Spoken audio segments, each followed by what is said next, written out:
detoxify. I believe our research is conclusive. This is the best iodine out there. And I know this for a fact. Nobody else has got iodine based on these pure crystals, ladies and gentlemen. For a limited time, experience the ancient power of Survival Shield X2. Take advantage of this unprecedented 30% off Super Detox Special at InfoWarsLife.com. Introducing the first proprietary oxygen-based intestinal cleanser, OxyPowder. Backed by FDA-approved Phase 1, 2, and 3 clinical trials.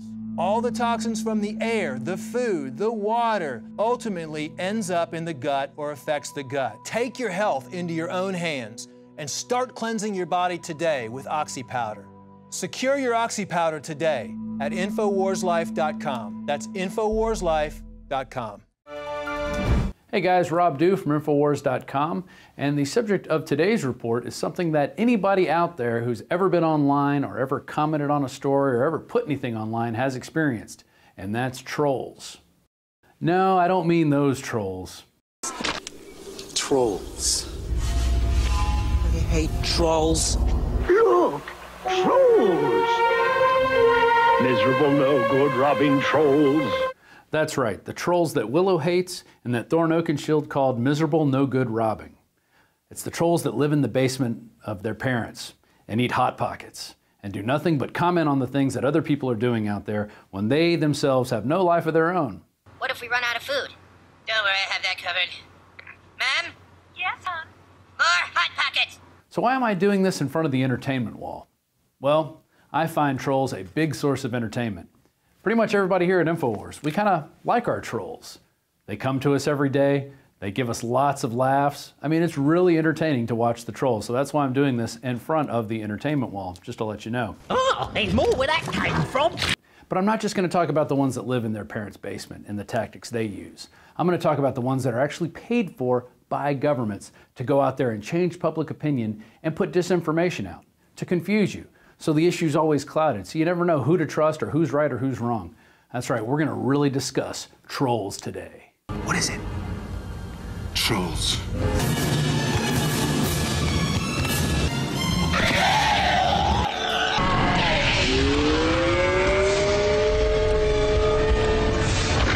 But today we're gonna start with the death of a troll, or an alleged troll, we could say. That's right, this is out of London AFP. Death of British troll sparks debate over internet bile.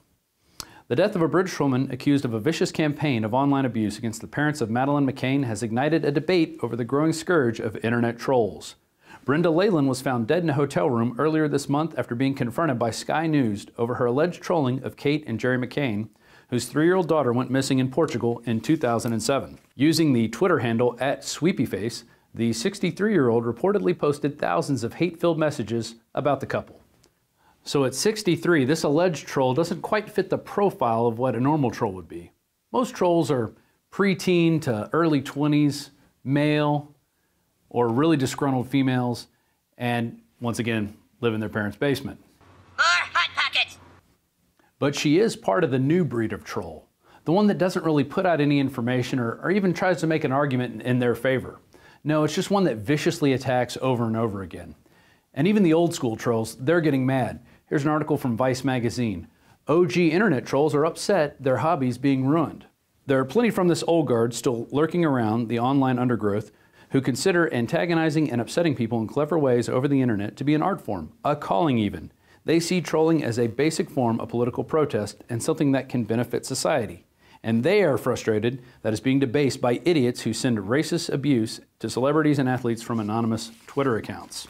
In fact, this online abuse and vicious attacking has gotten so bad that countries and even states here in the United States are considering making it illegal. Now that's a crackdown on the First Amendment, and that's something we don't like.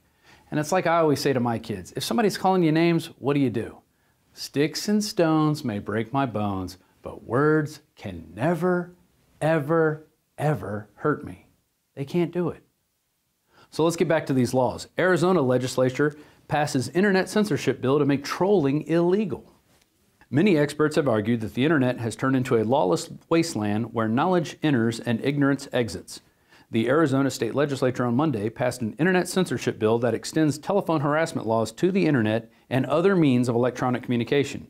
The legislation aims to put an end to cyberbullying and states that virtually anything said online that the state deems offensive can be a punishable offense. Law enforcement officials will be able to charge internet lawbreakers with a Class 1 misdemeanor, which is punishable by a $2,500 fine and up to 6 months in jail. The real scary part of that is anything that the state deems offensive. Well, that could be anything. What if you don't like a certain holiday that they celebrate in that state? What if you criticize a certain politician? Well, that could be offensive. And then they could come after you.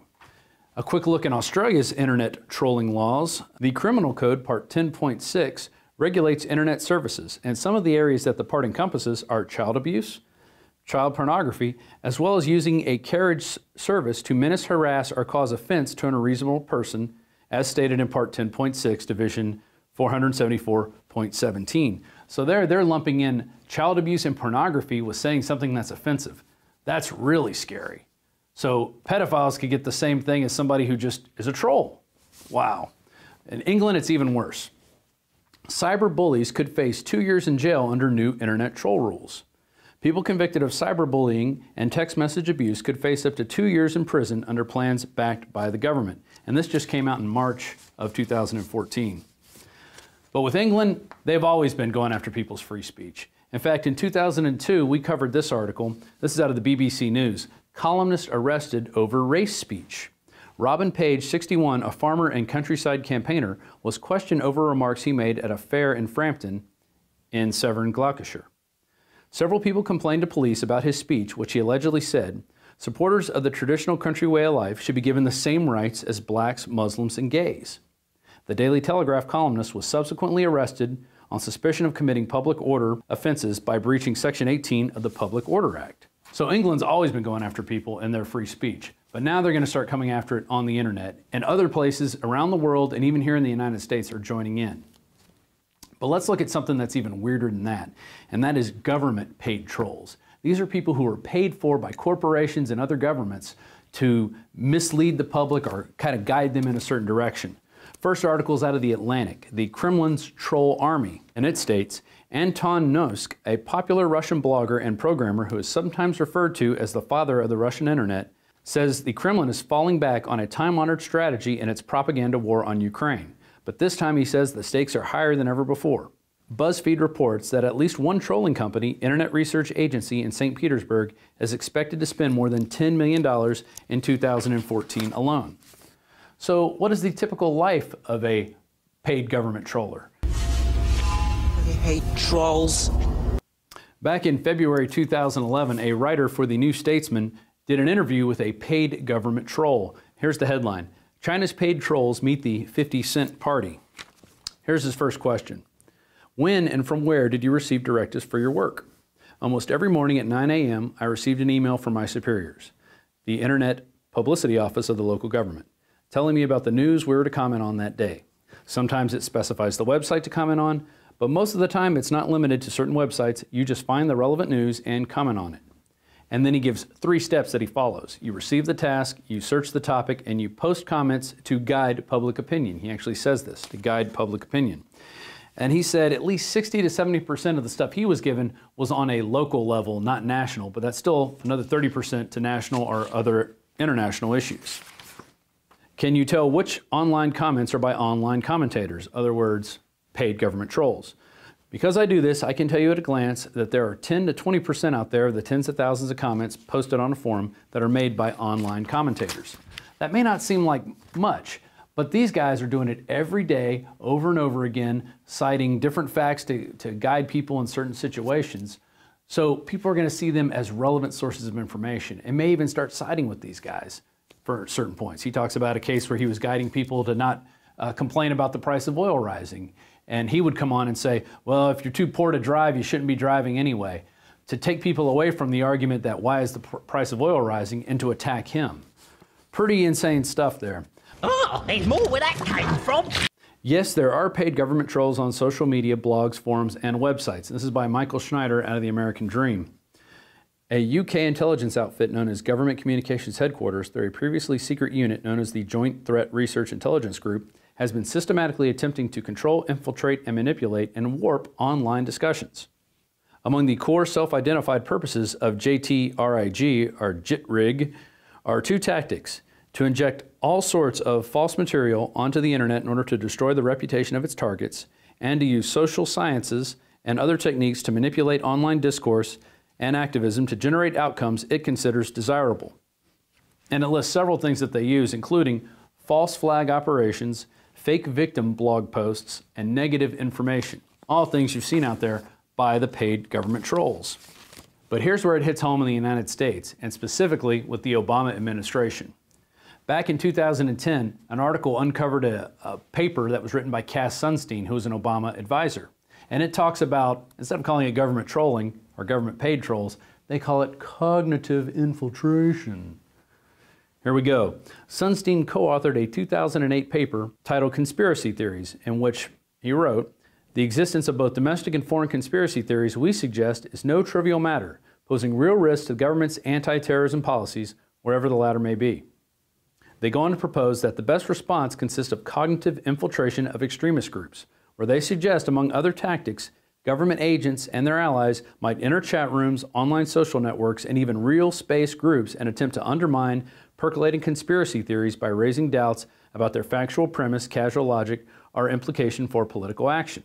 They also talk about using people from the outside, not seen with the government, but getting them to get in on the debate. Therefore, you could use them as experts and thereby discrediting different conspiracy theories. A good case in point is when Popular Mechanics came out and debunked certain theories about 9/11, where they said it was actually possible for jet fuel and office furniture to completely destroy 2 towers and destroy a 3rd tower that wasn't even hit by a plane. Happens all the time, except that it's never happened only in those 3 cases. Oh, there's more where that came from. So these government paid trolls actually camouflage themselves into the certain personas that they make out there, and you actually think these are just regular people, but they're actually being paid to do this. That's the scary thing. In fact, they even have a playbook. They use lots of different tactics, and I'm going to get to those in one second. But here's a case, and this is out of Washington's blog. It's called The Secret Playbook of Internet Trolls, and it talks about how the group Common Dreams caught a troll using different internet usernames to create arguments and create dissent, in their articles. And the troll was identified as a Jewish Harvard graduate in his 30s who was irritated by the website's discussion of issues involving Israel. He posted anti-Semitic diatribes such as Hitler should have finished the job and killed all the Jews using one alias. Then a couple minutes later, he posted an attack on the first poster using a different alias, claiming the criticism of Israel is the same thing as anti-Semitism. Now let's get to the final thing, which is the different tactics that trolls use to create dissent and guide public opinion. Miserable, no good, robbing trolls. This is out of Washington's blog, How to Spot and Defeat Disruption on the Internet, 15 Rules of Web Disruption. Number 1, start a partisan divide and conquer fight. Number 2, pretend it's hopeless because we'll all be squashed if we try. Number 3, demand complete, foolproof, and guaranteed solutions to the problems being discussed. You've seen all this out there, and these are the different tactics they use. I'm going to continue on. Number 4, suggest extreme, over-the-top, counterproductive solutions that will hurt more than help. Number 5, and we see this one a lot at INFOWARS, pretend that alternative media are untrustworthy and motivated solely by money. Number 6, coordinate with a couple of others to shut down reasonable comments. Number 7, use an army of sock puppets. That's the government-paid trolls. Number 8, censor social media. Number 9, when the powers that be cut corners and take criminally reckless gambles with our lives and livelihoods, protect them by pretending that it was an inevitable result.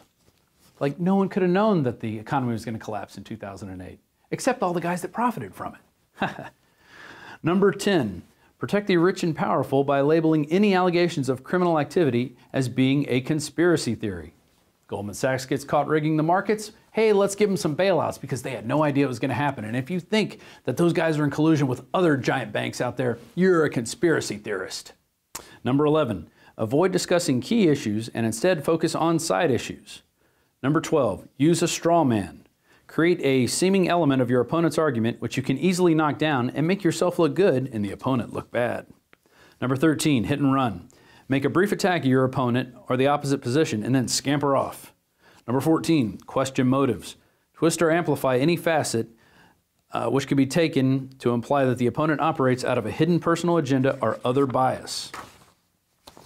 Like he doesn't want fluoride in the water because he wants our teeth to rot, or because he hates dentists, or anything else like that.